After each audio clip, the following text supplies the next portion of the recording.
Welcome, everyone, to those that are listening, whether that be on Apple Podcast, on the YWCA website, or wherever else you get your podcasts. My name is Marian, and we are here to discuss along with the YWCA, in partnership with the YWCA, we are discussing everything self-care today, which is super exciting.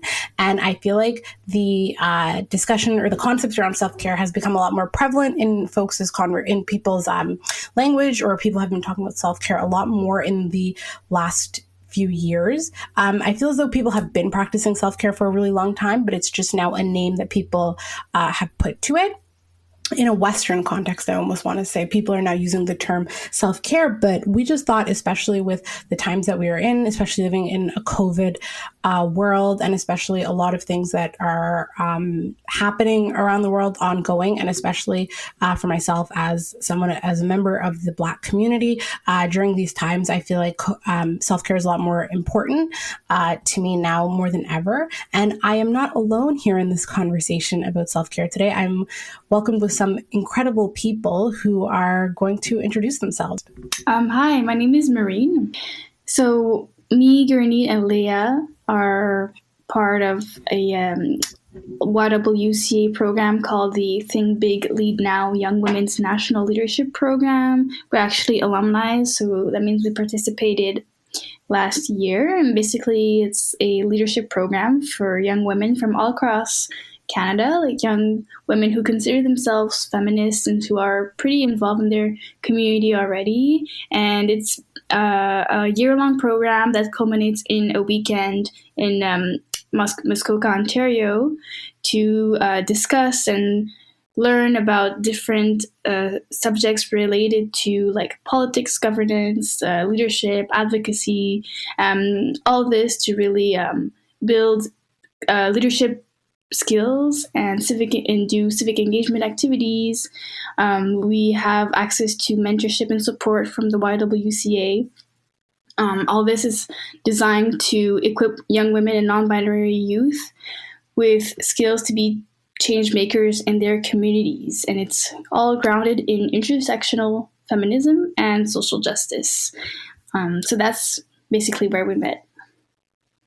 Hi, I'm Leah. I was part of the YWCA Women's Leadership Program this year, and it was a very impactful experience in my life. I currently live in Sherbrooke, Quebec, and I'm the co-founder of Canduit, which is an online work integrated learning platform for students. So we've been working a lot with young people who are adapting to some of the challenges around work and education during COVID, and trying to address that from helping youth access new opportunities and also cope with the rapid pace of change during this unprecedented time.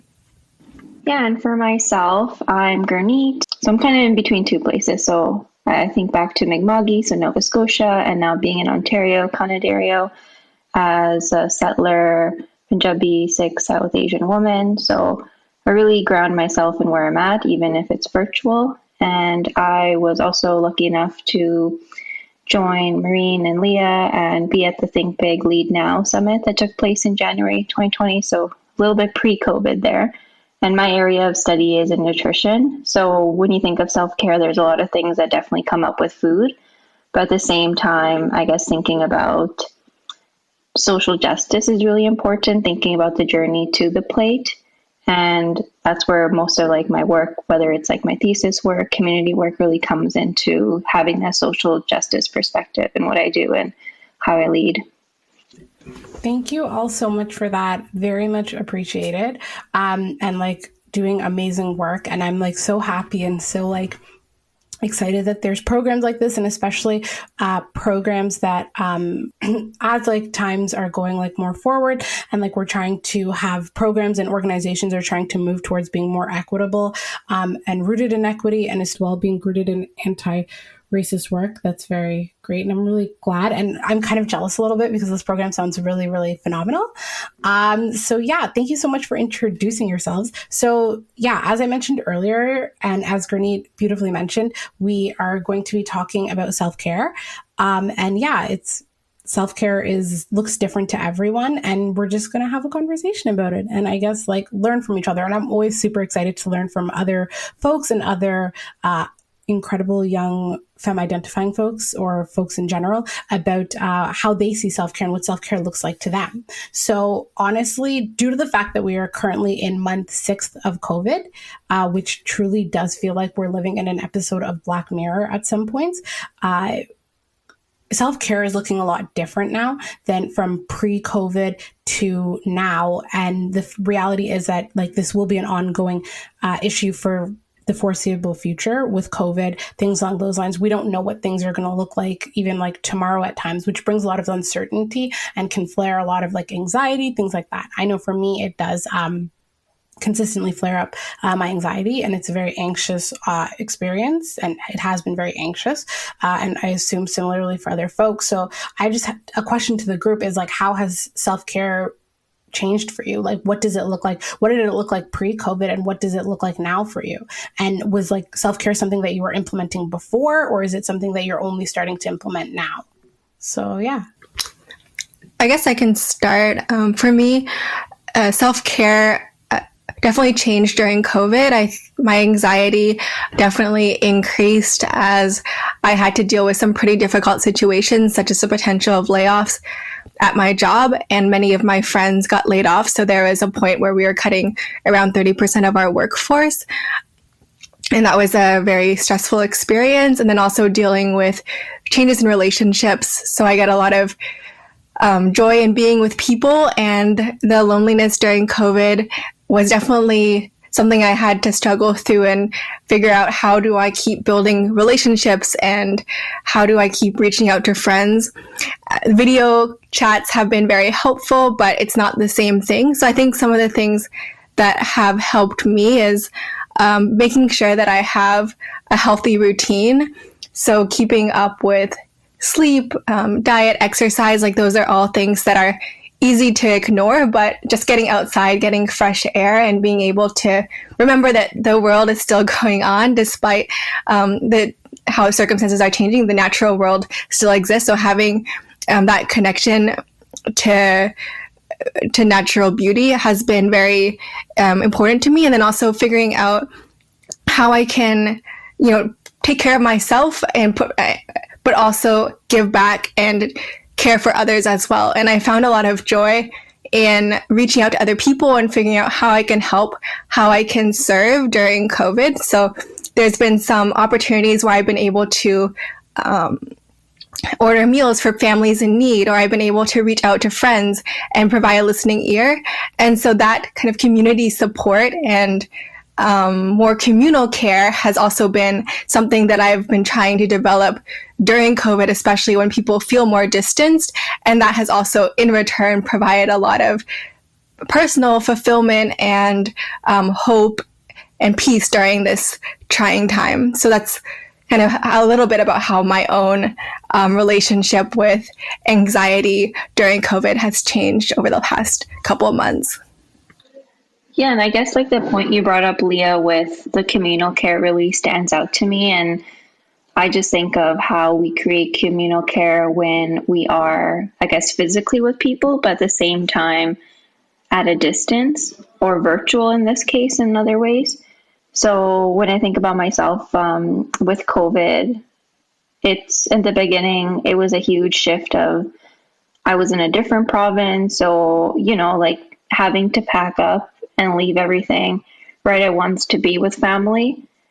Kind of, I always like to think back to like ancestors and their journeys. And this is probably quite a bit of a privilege one, that you can do this. And it's not as hard as maybe back then, where you're giving up a lot of your life in other ways. So I feel like I'm really fortunate in that case of just relocating back to home and knowing that I do have a home to be. And then at the same time with COVID, I think it really brought me back to solitude. I am a pretty, I guess, introverted person, and being with myself is normal. But I think over time, when you are so used to just being with people and those daily interactions, whether in school or work, when it does fully leave, there is that yeah, solitude really hits you and what to do with it. And I think a self-care time was usually just, downtime. You already like kind of know what it's going to look like, but now it's something you have to it's a challenge just to even make that time to care for yourself, but also caring for a lot of other people. And I guess, yeah, that's where I've had to switch priorities, switch what do I need to do for myself before I can do it for others versus before you already have the ability to do things for others. But sometimes you do forget about yourself in the way. So I think it's just remembering what you need in order to help others is something that I just been relearning and doing so I can support community, family, friends, and everything in between. I think it's always very interesting and that when we're looking at how COVID has impacted us particularly, I feel as racialized folks, it's become as racialized folks or speaking as a black a member of the black diaspora or even being Somali, it's very integral to us community and just sense of community. So even in the midst of COVID and being in a pandemic, it's always we're I've been conditioned, or my community has been conditioned to always think about others. So it's yes, yes, I have to take care of myself and things along those lines, but it is a priority. But at the same time, I'm always as well thinking about my community and what my community needs. And I feel COVID has forced me personally to stop.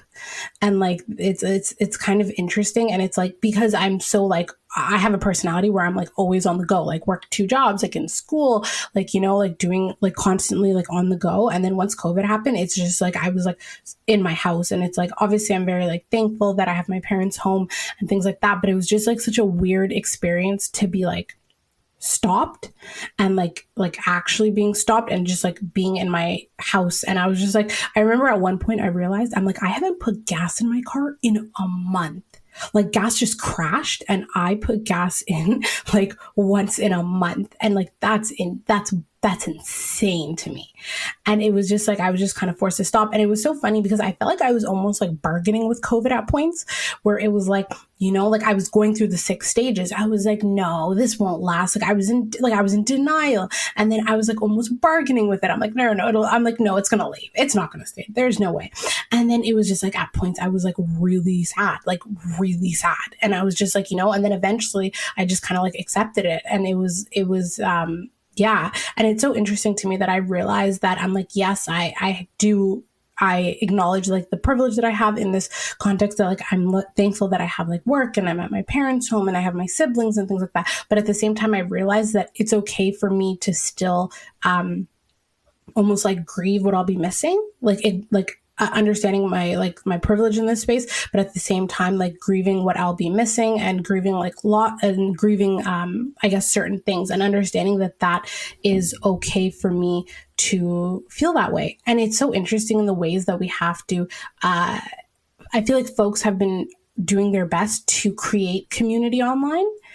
So it's my friends made a WhatsApp group where we would just watch Netflix parties together, or we would be on video chats together, and we would do quizzes together and different things together in order to have some semblance of community. And to be honest with you, that literally saved me, because it was always I had, even though it was digital and it wasn't in person, but it was that sense of community, especially because in the height of COVID was around Ramadan, which for Muslims is that's it's a month long. We see our family members and we have community meals, and that's a huge celebration for us. So the fact that I had to celebrate Ramadan completely at home, and I didn't get to see my friends or go to the mosque for prayer, it was really, really difficult. And even Eid, not being able to celebrate that with my loved ones was really hard, but I was still trying to find a semblance of community somewhere. Yeah, I feel you. I'm kind of the same type of person as well. I'm always on the go.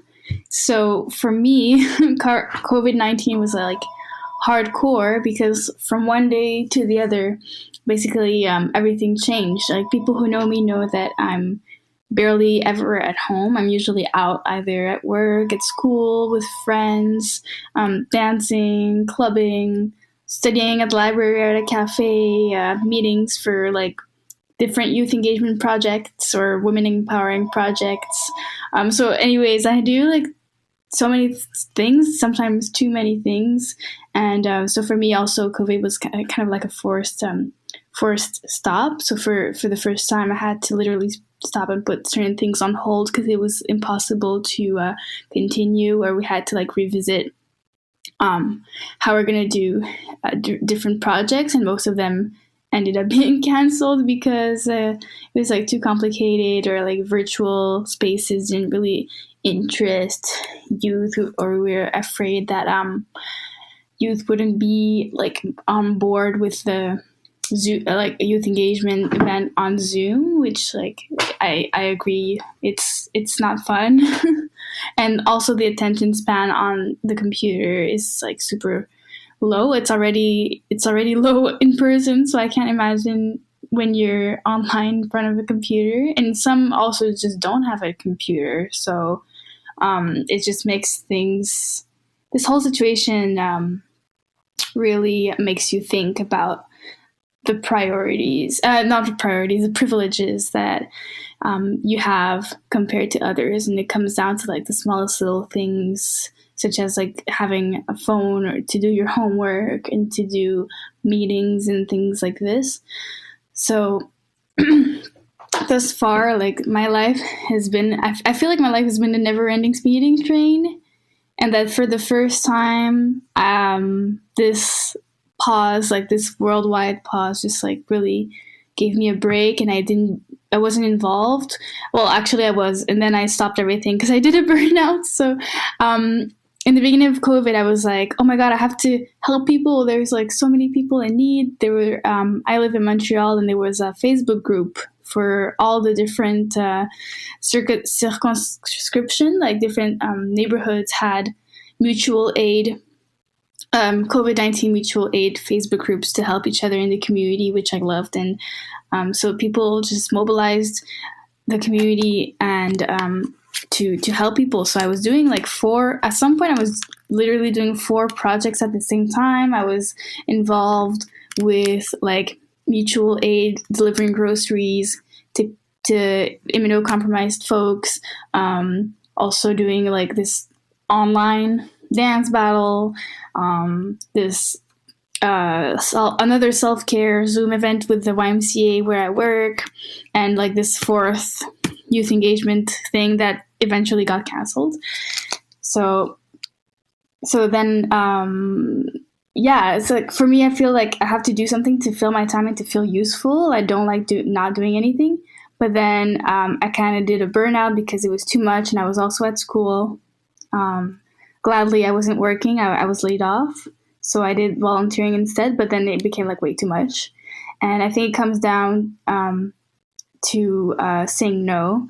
At some point, I realized that I kept repeating an unhealthy cycle on the long term. And like, it wasn't the first time that it happens. I have this tendency to always like say, yeah, I'm down, until everything just accumulates and it becomes a bit too much. So, my friends and family are like, why do you commit so much time and effort into this? What's the point? Like, maybe, I don't know, maybe I put pressure on myself to do good a bit too much, or I'm like too energetic and dynamic, or I'm FOMO, so I have a fear of missing out, and like if I don't take this opportunity, it will leave forever, and like I'll be totally missing out on this opportunity.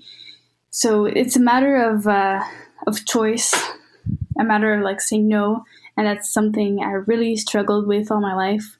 And also just putting a time slot for doing nothing in the calendar, because my calendar keeps getting full. I always add stuff, but I should plan times to not do anything. And that's been something I've been working on and learning to say no. And every time I'm like, no, I'm not guilty anymore. I don't feel guilty. I used to say, oh man, I'm like a disappointment. But now I just accept that, it's life, and you have to learn to say no to preserve yourself, basically, and in this purpose of self-care and to get rid of basically old unhealthy habits, and just to make it like make myself a priority rather than a subsequent thing that I can like easily toss, replace, or forever delay. Scary, because I literally felt like I was talking, like I was hearing myself talk. Like, I'm dead serious. Because like when you were talking about like a toxic, when you were talking about like a toxic, like a cycle of like taking on more and more, it was like, I'm like, oh my God, this is me. Because I don't know if you're like me, where it's like, I will like, I'll get excited by something. I'll take it on, not taking in what it'll cost me. Then I'll look that I already have 30,000 things on my plate. Then I'll just panic about all the things I have to do. Then it becomes a cycle of procrastination. And then I'll just take on even more. And I'm just like, what is, like, I struggle with saying no, because I just don't, I'm scared that I'll miss out on an opportunity or like something along those lines. Or it's just like, I don't know how to say no.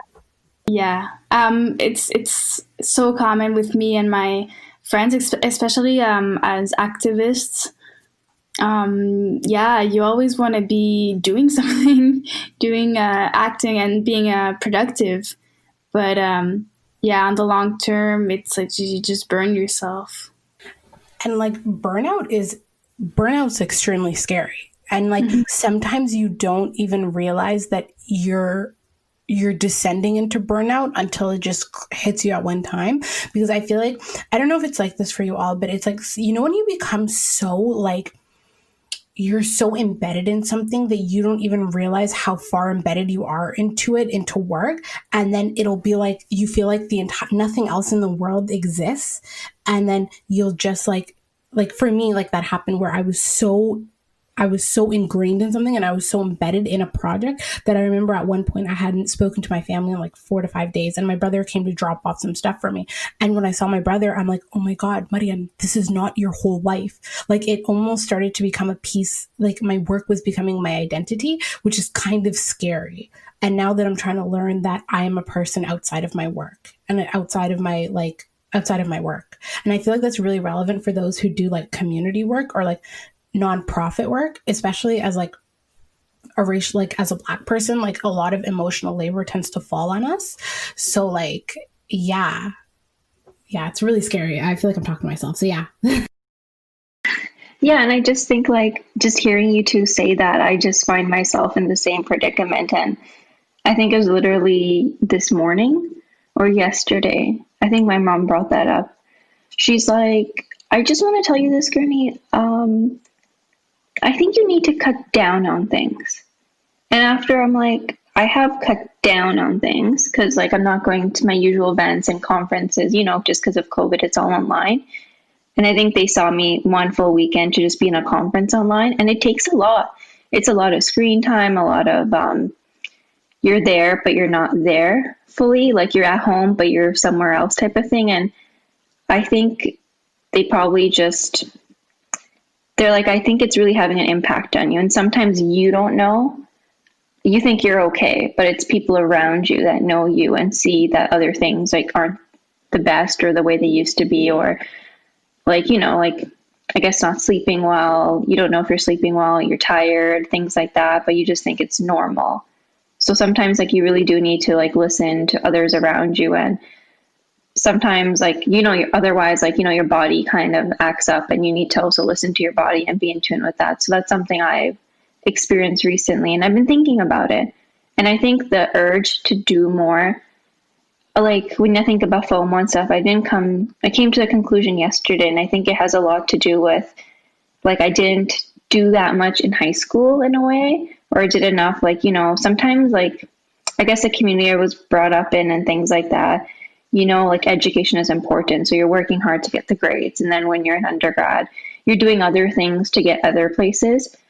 Not that I didn't enjoy it, but I think I always knew my time is limited for the work I do, because if something happens to my family, like God forbid, but like I would have to take on the responsibility. And my parents both worked. Now I just have one parent working in like a labor, like manufacturing job. So like, yeah, COVID, thinking about family income, thinking about like, you know, things beyond me. So I think that was something always in me, like, you have this X amount of time, make sure you do everything and like have no regrets. And I think that's kind of fed into a negative point because, yeah, everyone's always said now recently, you don't have to do everything, you can wait. And I'm like, well, you don't know my family situation. You don't know what other responsibilities I have. So I think even like, yeah, coming from the immigrant background, being from also like a racialized community, like there's a lot of even economic aspects of things, right? It's more than yourself, but at the same time, you want to take advantage of everything you can. So that's where like the urge of just doing because you feel like it has to be done now or it's not going to come tomorrow type of thing. And maybe that is some type of, even when I think about like history and decolonizing, maybe that is a colonial mindset. Maybe it is something like that. So that's something I've been sitting with, learning, and then also just thinking about, and also, with that aspect, taking a break. Yeah, I just wanted to add that it's been also a learning curve to like find what your boundaries are, like to learn to respect yourself and your boundaries. Because I feel like sometimes I also lose myself, as Mary, you were saying, about being so embedded in a project that you just kind of like forget your surroundings or lose awareness of yourself and others and your family. That happened to me a lot too. And I really struggle with that, having a balance between, because there's like so many things in life, right? And I know that when you're so passionate about a project, and I'm kind of perfectionist, that's kind of one of my default, like one of my weaknesses is that, yeah, I'm a perfectionist and I really want to do good and be successful. So when I'm really passionate about a project that I'm leading, I'll give it my 100%, even if that means like kind of like disregarding my body is tired, or that I'm missing out on spending time with my family, and then my family is like, you're doing too many things. It's like, oh my god, I have to find a balance between family, social life, school, work, and volunteer projects that I'm passionate about for the community.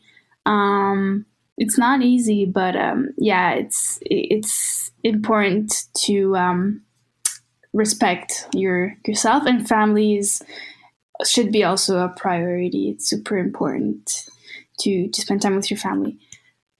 Yeah, I think for me, I realized that I had kind of idolized productivity and seen that as being a measure of my success and my worth as a person. So a lot of what I've been reflecting on during COVID and taking more time to rest and reset is trying to find more of trying to realize that I have a value apart from that, and also lean more into the relationship side of things. So not being afraid to give and ask for help, and realizing that the cycle, similarly to what other people have said, the cycle of achievement is kind of, it leads to a lot of burnout and dissatisfaction, and it's kind of ultimately not a healthy path. And so I think a lot of what I've been reconciling with and is how to reframe success and how to decide what are my priorities and what parts of the attitude that I'm adopting during COVID do I want to retain as we transition back to work, where activities and social life and all the other pressures will come back. There are definitely some aspects in terms of keeping limits on work and incorporating healthy routines and balance, and taking time for me to journal and process, that I think I'll want to retain even after we go back to the busyness of our normal lives. I think that what I'm very what really like hit me was Gurneet mentioning about like almost decolonizing self-care, or decolonizing, like, I feel like it's such like this notion of like seeing our self-worth measured in like productivity, deliverables, things like that is just like so capitalistic and inherently so colonial. And I'm just like having to like understand the fact that like society has conditioned me to see my self-worth in my productivity, and in my deliverables, and in my deliverables in my work, and whether that be in school and things like that. And I'm like, that is so inherently colonial. Like, it's like so toxic. Like, this is what capitalism has told me, that my worth is just based on what is currently in my bank account. What am I working towards? Things like that. And I feel like it's like, again, like it's a lot harder because like, it's like when people are like, oh, well, you know, like self-care, like just take a trip, do a staycation, do this, do that. Like no one will bother you. It's like, no, like I live in like I'm Black. Like I'm from an immigrant household. Like I have to make financial contributions. I have to think about that. Like I have to make sure to help my parents, help my siblings, things like that. It's not as simple as folks think it is, because it's like when you have the weight of your like community on your chest, it's a lot to feel and it's a lot to deal with. So it's like I'm still trying to understand, like, you know, like if you can't pour from an empty cup, right? If you keep pouring so much, what are you going to be left with? Nothing. So it's like I'm trying to understand that, but at the same time, it's like you have your community like you're dealing with, like, you have your community on your shoulders and you are doing so much, and it's been ingrained in me, or ingrained in, like, I feel like my identity, that it's like, if I get this opportunity, I have to take it, because who knows if they will, like, if they ever hire like a Black like woman who wears hijab, like, you know what I mean? Like it's always like, it's almost like I feel like I've been not taught, but like society has taught me that the meager pieces I am given, I should be thankful for. And I should work myself into the ground in order to find my existence to be worth it. Even though like my Somali identity is so like counter to that, where it's like self-care is so like rooted in my culture. Like literally, there's a term in like Somali and it means shahi sheko, which literally means tea and talk. And it's like we're, you know, folks make tea and they just have conversations and they talk and things like that. And that is inherent. That can be a therapy in and of itself, because people are sitting around talking and they're having conversation. And that, or even like in my Muslim identity, it's like we pray 5 times a day. And like when you are praying 5 times a day, you're forced to ground yourself. You are forced to stop whatever you are doing at a set time 5 times a day, and you have to realign yourself, right? So it's like I'm trying to understand that self-care is not something that is new or like super niche or like super exciting, like I can buy at Whole Foods. No, but it's ingrained in my culture. It's ingrained in my Somali identity and my Muslim identity. So I'm trying to like reconcile and I'm trying to like go back. Yeah, and it's really nice to hear you say that, because I guess it's nice. Yeah, it's nice to just hear like this back and forth, and just, I guess, reaffirming what we think and are saying. It's not just in these silos; it's a lot of other communities that have that connection. And yeah, I know you brought up the religious aspect and the cultural aspect, and that's something that I think just kind of being away from home or doing things in, I wouldn't say in a profession that doesn't like really look into diversity. Like, again, there's diverse foods and things like that. But at the same time, I guess it's trying to really talk about racism, and not just within the food system. I would say like my thesis work looks at the profession and, you know, addressing what are the experiences of racialized dietitians. And I guess what I've been hearing from people through my interviews has been emotional. And, you know, like there is that comfort you find with each other. And it reminds you a lot of yourself in other ways, maybe that, not that you've forgotten, but things that you kind of take for granted in other ways. I remember a lot of things like growing up at home, and even now what I do at home. When you mentioned that cultural term, and I think of every day, I always say to my parents, I'm like, if I think in Punjabi, I'm like, Changa laga si aaj. So that just means, was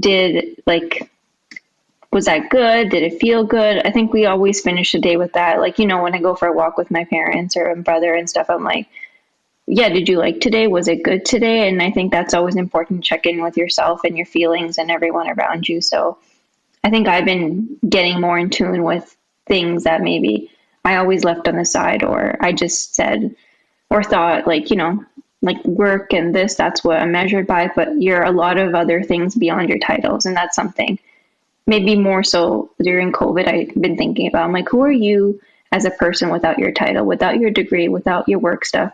Who are you just first name basis type of thing? And that's what like your community sees you as. That's what your family sees you as. So I think it's, yeah, being really in tune with yourself. And when you're comfortable with that, you can really get comfortable in doing other things. And I guess, coming to the challenge, but also, feeling comfortable to just say where you're coming from. There's a lot of times I wouldn't say like, my other cultural stuff or think that was baggage and be like, no, this is work setting. I can't say about my personal stuff. And now everyone's like, yeah, I'm calling from work, or my work in like my home work environment isn't the best. So I feel like we're having a lot more open discussion about that. And that's great to see. And I feel like sometimes I used to hide that because I'm like, I don't want people to know I'm doing this on the side or that, or my family's like this. But at the end of the day, we're all in situations like that. So the personal is really meeting the professional now. And I feel like that's a really good way to like reimagine the future and see someone for who they really are, and know that there's another side to them besides just their professional title. And that's important to consider. Yeah, I agree that in terms of people mentioned how culture intersects with how they think about self-care. And for me also, like faith, I'm a Christian, and like faith has been a big grounding point in my life, and something that I've tapped more into, like the church community during COVID. And I think it's provided a lot of peace and joy, as well as having a focus outside of myself. And I think in terms of socioeconomic status, so I've been kind of on both ends of the spectrum in terms of being in times of need where people have pitched in and helped, and I felt that hospitality from other people. And also, I think now in this period of COVID, since I didn't lose my job, although I was scared of losing it for a couple weeks, I was in a position where I could be more generous with financial resources and with my time and in giving back. So I see both aspects. So when there's definitely areas where socioeconomic status definitely impacts your access to resources like counseling, other types of services, even being able to provide basic needs for your family. And so that definitely has an impact on mental health. But in the times where I felt like I do have the support of family, I do have the opportunity, I do have more financial resources than other people in this time, and I have those blessings, I feel like I have also the opportunity to like care for other people and serve other people who may be lacking. And so I think it's kind of that coming together that I've seen other examples of that, of people pitching in, people donating, people finding ways to volunteer during COVID virtually. I've done some online teaching opportunities. So it's not a requirement, because it all depends on like where you are, what your situation is. But I think that definitely does affect the ability for both self-care and care for other people. And so I've definitely seen that kind of culture, values, and all of those have come to there's been interesting intersections during the time of COVID. I find that this COVID situation has brought more openness, like especially when we would talk about the workplace. Now there's much more flexibility. I think employers are more lenient to their employees' situation, and they favor more and more working from distance, because we proved that it is possible. Like for me, for example, some admin stuff that I just do from home, or if it's raining, they're like, oh, you could just work from home, and then manage the schedule is much more flexible. Some people prefer working in the morning, some people prefer working late in the evening, like me. And so you can basically do your hours whenever now, which I love. And like the workplace essentially is changing to adapt to people's needs. Like it's this thing called the horizontal leadership or something. So it's not like vertical, if that makes sense. For me, as my mom is from Thailand, and I'm half Asian, half French. And Buddhism has been a big part of my upbringing and culture. And I go to the temple every year, and meditating is a big part of the Buddhist practice. So me and my sister, sometimes we would just like put on Buddhist mantra and sit down and close our eyes and just repeat the mantra or focus on our breath. And I find that meditation works wonders. It just centers yourself, and you feel so resourced after a session of meditation, if you know how to do it well, because it's like easier than to do. It's easier than it sounds. It's harder than it sounds. I'm sorry. It's easier. It's easier said than done. But so yeah, meditation, Buddhism played a big part in my self-care and learning how to care for myself, basically, and learning how to like focus on my breath. So that that focus on my breath makes me focus on what's going on like inside and how I feel. And after that, I can be I can control my emotions better. I just feel more happy, happier in my relationships at work, feel more productive and more aware and more focused. Also, like my head is not like all over the place because you just learn to focus on your breath. What I find to be so interesting is whenever we talk about like self-care within like our cultures, it's always like it's less rooted in capitalism. So a lot of these things are things that you can implement in your everyday life, rather than people experience self-care differently, right? So like some folks might see it as like going to the gym, which obviously like, you know, you can work out like at home if like accessibility wise, like you can work out at home, if you go for a walk, if you go to the gym, things along those lines. I've been seeing a lot of people doing like paint nights these days, or like board game nights or things like that, which is like really fantastic. But I also love that being from like being Somali, like a lot of our self-care practices are things that are just ingrained in or that are part of our culture, and how a lot of those things don't cost anything at all, which makes me really, really happy. I like how you brought that up, Marianne, like the disconnection from capitalism within like our cultural practices. And maybe that does have a place for like further discussion else another time, but like thinking about like making the best of what you had. So when I think about like my parents and their upbringing in India, and even now, like they do have access to a lot of other things, but they always choose to not, you know, like, oh, you can just buy this one thing and that's it. Then it's like, well, that takes away the challenge of, you know, still using your other skills and making something from something else. So I feel like that upcycling is something that they've always done. And it's I guess not until now when you see everyone being like, oh yeah, like you should do this and be all eco-friendly. And then that's like from Western, like those movements about climate change and stuff like that. And I look back and I'm like, there's a lot of things that our community just do that I just thought like, no, why are you like, I don't want to talk about that. I want to do this. But then everyone's doing, and then you're like, well, I think our community, our people used to do it way before then, and they haven't gotten credit for that. Or that aspect when you just said like being built into our day to day, I think about like taking care of like hair. I know my hair isn't like, if I think about different textured hair and things like that, like it's pretty straight, it's wavy and things like that. But like that's something that my mom's always done growing up. For me and my brother, it's, you know, like always once a week or in between putting coconut oil in it. I would hate it growing up. I'm like, I don't want to put baby oil. I don't want to do this. It's so whatever. But I think I'm thankful now because everyone's like, you have really nice hair, or like, wow, your hair's so thick. And I'm like, yeah, I guess I have to credit my mom for that. Or even recently, she's been doing this. I laugh at it.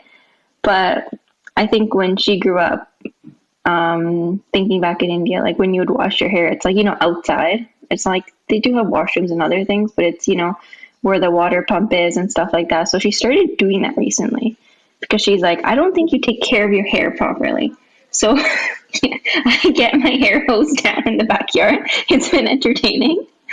But I'm just like, no, and it's cold. I'm like, why am I going through this? I'm like, we have a house, we have a washroom. And she's like, this is the way we used to traditionally do it. And, like, I used to we did that only twice, and I was like really hesitant. I'm like, no, Mom, I don't want to do this. We live in the 21st century. But you know what? I think it brings a lot of nostalgia to her, and I think it kind of grounds me in other ways, and it's a nice break. So that's what she's been doing. And then, yeah, she puts the coconut oil and stuff in my hair. And then I guess maybe more so now, traditionally, like, we braid our hair in other ways. So it's just like, braiding it, making a bun, and that's just the way to keep it tamed in other ways and out of my face. So yeah, I guess it's going back to cultural things, and it's been funny in other ways, but I guess very nostalgic in other ways too.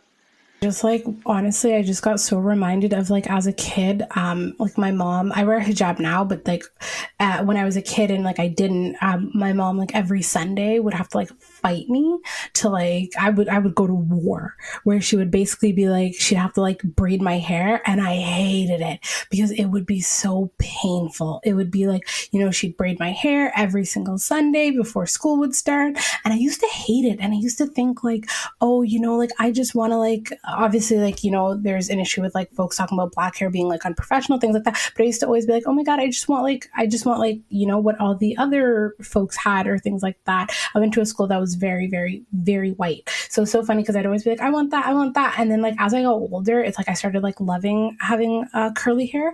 And not just that, it's like now at like 20, almost 27. Yeah, I go to my mom now and I'm like, Mom, can you braid my hair? And then she's like, isn't it so funny that you used to fight me as a kid and now you're coming to me? She'll still do it. At the beginning, she'll be like, I don't want to do it. But, eventually my mom will do it because it does bring nostalgia for her. So what does self-care look like to you? Well, anyway, I'm just curious, because I feel like we talked a lot about religion as being a big part of self-care, which is so super important because kind of like gives us a sense of community, and it's something you do with your family most of the time, and you go there to feel resourced and feel connected. And so I'm just wondering, like, is there anything else that you guys do? Like, for example, for me, I'm a dancer. And just I miss going to the club, because like for me, clubbing it's weird, but it's a form of self-care because I just lose myself to the music, and I don't have that. So I organize house dance sessions with my friends and street dance jams at the park with social distance, of course, and we just put music and dance, and I just love that. Like, some of my friends also used to organize dance in the dark. If you don't like other people watching you dance, you just dance in the dark and nobody sees you, and you just kind of like lose it to the music. That's just like something else, a self-care activity I like to do. That, and also hot baths after an intense session. Earlier, when you were talking about the dance battles, I was like, I want to hear more about those. Those sound so fun. Dance battles or like sessions, because it's different. Like in the sessions we do ciphers, so it's basically when people form a circle and there's one person that dances in the middle at a time, and then that's like a form of practice.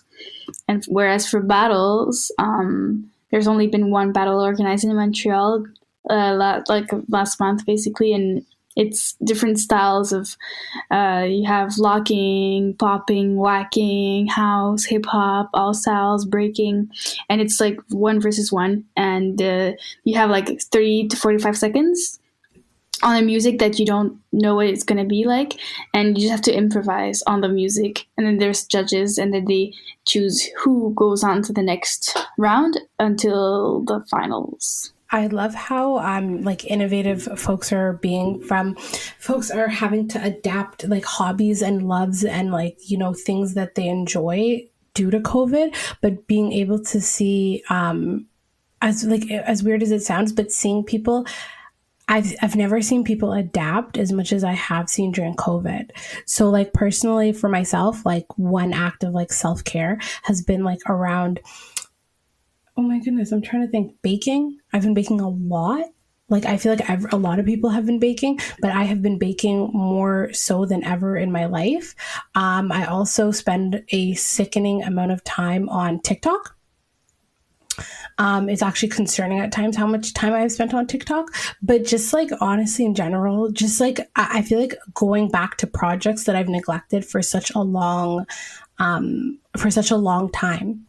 Whether that be like writing, whether that be like even podcasting, things like that. But it's also been really funny being challenged about like what I see as self-care, because I feel like there were things I liked to do, but like now that I stopped during COVID with having like, I guess, somewhat more time, but just sitting there and being like, I guess realizing that I don't have to be good at what I like to do.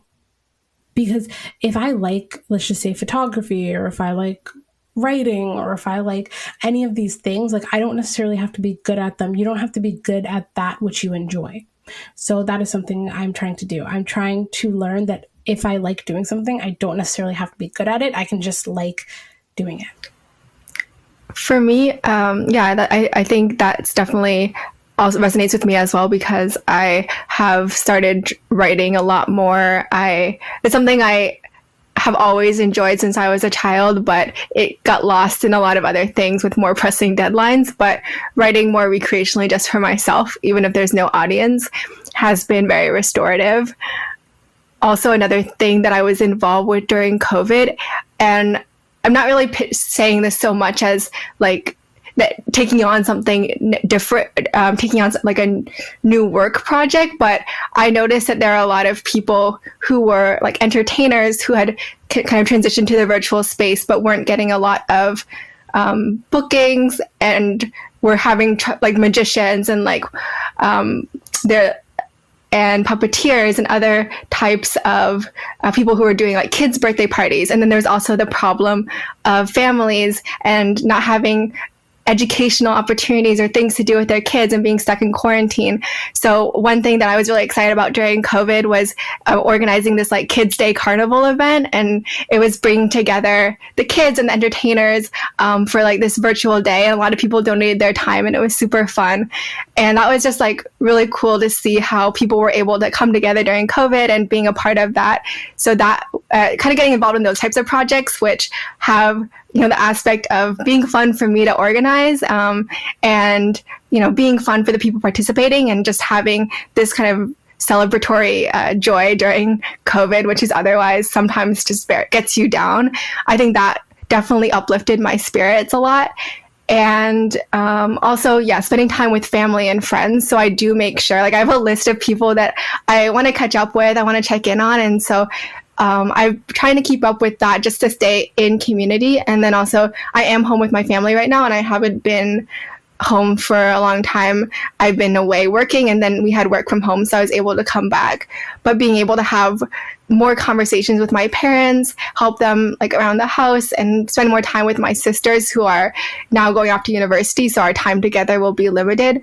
That has also been something really rewarding during COVID. So I've tried as much as possible to be honest with the struggles that I'm going through writing and other outlets, but also try to focus on the positive aspects. So kind of achieve this emotional balance of focusing on the good, but also recognizing and also like leaning into the struggles other people are going through, and figuring out how I can lend a listening ear, or how I can give back, and how I can be involved as well. Yeah, and I guess when I think about, other things, maybe it is just, doing things for the heck of doing them and not like worrying about who's watching. And I think maybe more so now than ever, it's like, going back to like when you were a young kid, bringing that childlike curiosity and things without judgment. So I think that's something I've been exploring. I used to do a lot of, I wouldn't say I'm particularly an artist, I don't have a medium, I don't do any of those other things, but there used to be I used to have an art box, but then I guess when I went away, I just got rid of things and I donated things. But I think it's like going back to doing those things that just brought joy. You don't need to post it online. You don't need everyone to know it. It's just something that you do in solitude. So I think it's been a lot of going back to that. It's also been a lot of used to help out at home. I know my dad always has so many projects on the go. I can hear him in the background doing things.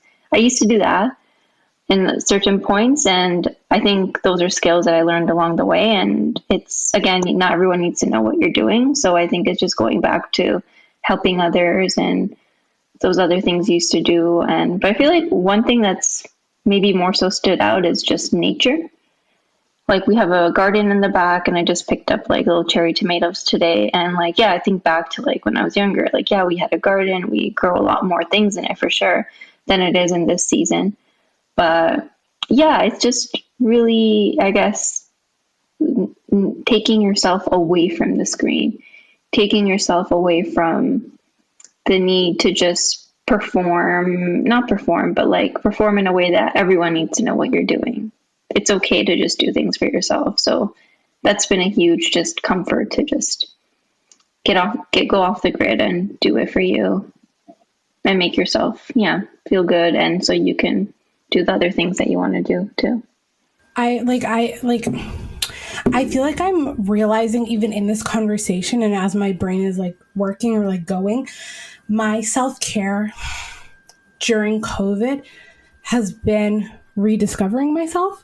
As like dorky and as like corny as that sounds, but like reflecting on myself, getting to know myself again, or like trying to understand like my identity or something like that. It's not necessarily just like me hiking or like going for a bike ride. Like, I bought a bike. It was like impossible to find a bike in this city, but I eventually found one. It hasn't just been that, but it's just been me getting to know myself again, because for me to understand my identity, get to know myself again, understand my identity outside, or who I am outside of my work and my titles and everything that I do, that for me is my self-care. Is just like, getting to know myself again. So I found this quote from Audre Lorde. She was an American writer, feminist, and civil rights activist, a librarian, self-described Black lesbian, mother, warrior, and poet. She's a badass. You should definitely look into her work. She said, "If I didn't define myself for myself, I would be crunched into other people's fantasies for me and eaten alive." So that's all about woman empowerment and defining yourself, really like standing your ground, knowing your boundaries, knowing who you are, what you stand for, what your values are, what do you need, what do I not need, who can I count on, what makes me happy. All of these questions and introspection that is ongoing, and even more so during COVID. Like Marianne, you mentioned like redefining yourself, which is totally not cheesy. I think we were all on that similar path of redefining ourselves and just like kind of finding who we are. This is a journey. So basically don't let other people step on you or take you for granted or neglect you. Same thing for taking others for granted. It's just recognize that, or if you do it, like just acknowledge that you're doing it and find try to improve yourself. This is always about improving yourself and the way you interact with other people. I love how you share that quote, Marian. I think I actually had something by Audre Lorde bookmarked. Yeah, this is a quote I think I remember in the beginning of quarantining and I guess social distancing and what COVID has brought us like in our spaces of care. And it's been something I've been thinking a lot more with self-care. And I think the quote goes something like this, like, caring for myself is not self-indulgence. It is self-preservation and an act of political welfare. And when you think of all the work that we're doing and people even listening to this and beyond, like, when you go out and you're being an activist, you're advocating, you're doing you're talking about really heavy topics. At the same time, really need to take care of yourself so you can keep on going and doing that. And I know you brought this up earlier too, in the conversation of like, like when you keep pouring your cup and it's empty, you need to fill it up. So it's definitely like, taking that time, having tea, caring for yourself, and like being able to be the best you so you can be the best for the community and be there for people when they need it as well.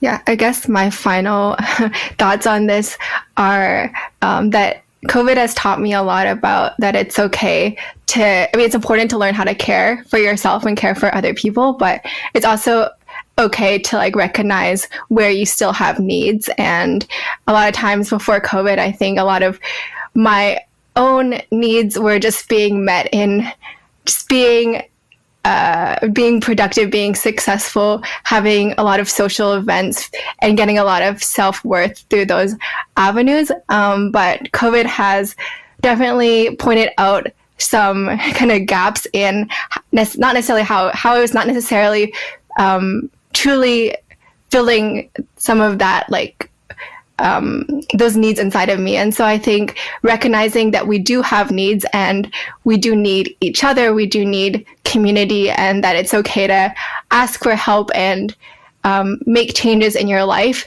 to get you to the next phase.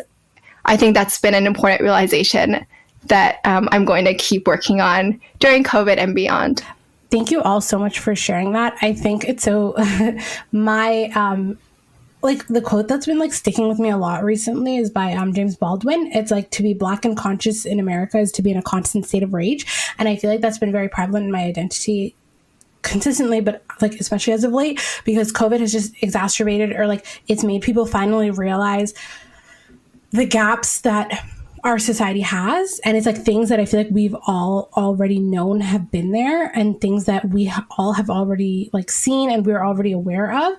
But COVID has like exacerbated that. And it's like, we know that like COVID is like disproportionately affecting like racialized folks. We know that like, like a lot of people don't have access to like a lot of the emergency benefits or things along those lines. And of course, with like the constant and increased murdering of Black folks, not just in America, but in Canada as well, it's just like, it's been a lot harder because I feel like I haven't been able to escape media or like social media in general, because like that feels like the only thing that's connecting me to the outside, to everyone else. So to just be like constantly consuming media about Black folks that are dying is like has been like very difficult. That has been very difficult. So I feel like self-care is something that's been a lot more necessary for me as of late, and understanding that this trauma that that this internalized trauma that like a lot of Black folks are living with, that we have due to like the media that we're consuming, and just like the long-standing experiences of Black folks. But it's just like, yeah, so for me it's been like getting off of like social media, and like, which can be stressful and cause FOMO. But I'm just like trying to realize that similarly to what Gurneet said earlier, like in that quote, it's like self-care is a form of activism, and it's a form of resistance in and of itself, right? Because I have been conditioned to understand that I just need to keep working twice as hard to be half as good. And it's just like, no, like I am a person outside of my productivity. I'm a human. I'm deserving of like love, appreciation. And yeah, I'm a person who's deserving of being safe. And like, yeah, so like just implementing self-care in order to fuel and continue the activism and the work that I do every day. Okay, so I would like to thank all three of you for being here, all three of you for participating in this conversation. It was an amazing conversation. So for those who want to stay up to date with the incredible work that you are all doing, and just like the phenomenal efforts that you are all putting in working within your communities and things like that, where can they follow you at? You can follow me at Marian Coeurdassier on IG. I guess I remember. So I do have an ed tech organization where we're trying to help students who are adapting to COVID and finding new opportunities and building community. So we're going to be hosting a lot of cool webinars this fall. And so if you are interested in joining, the website that is Canduit, www.canduit.co. And I'm happy to answer any follow-up questions that people have through that channel as well.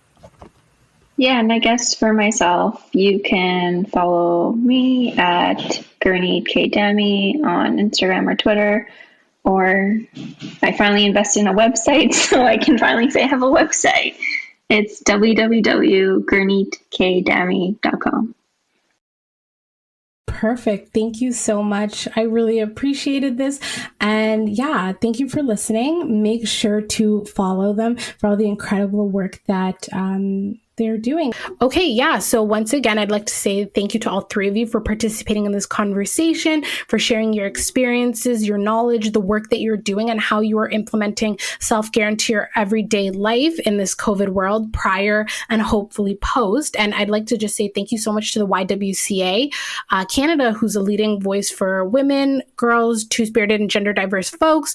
The YWCA is national. You can find them in every major city across Canada. And just for the incredible work that they are continuously doing in order to advocate for social justice, feminism, and doing incredible work, including fighting gender-based violence, build affordable housing, and advocate for equity all across.